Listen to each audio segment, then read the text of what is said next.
Yesterday, when you were using Premiere Pro for the first time, this is what your workspace looked like.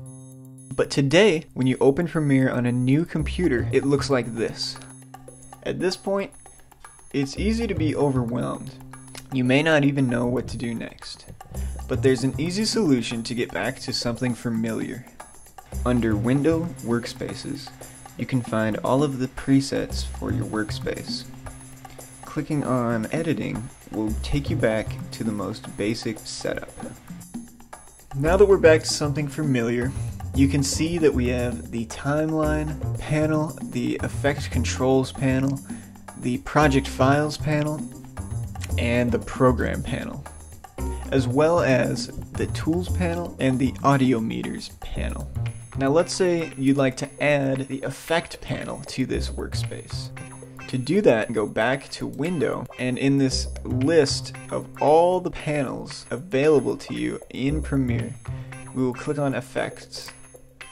You can adjust the space that a panel is taking up by clicking in between two or more panels and clicking and dragging.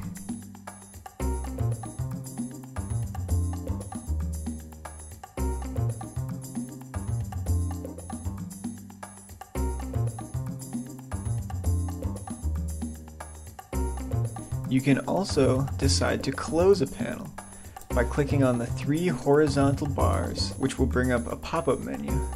This same menu will appear when you right-click on the title of a panel.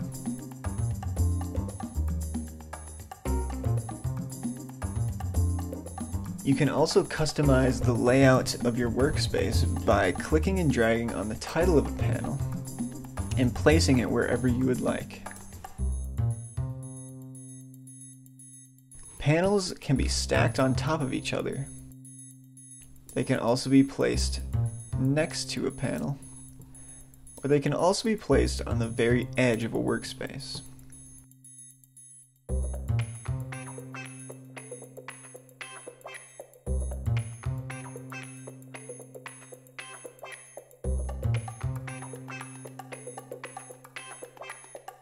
Oftentimes, you will find the Workspaces panel open in your Premiere Pro workspace.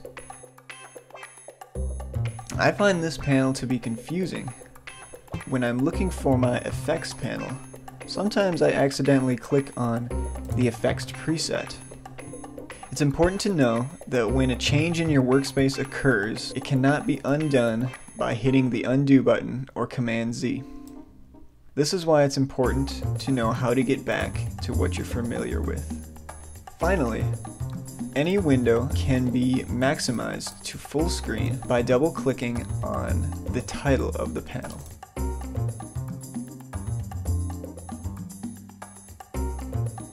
Today we have learned how to manipulate your workspace by choosing presets, opening and closing panels, as well as moving panels to where you'd like them.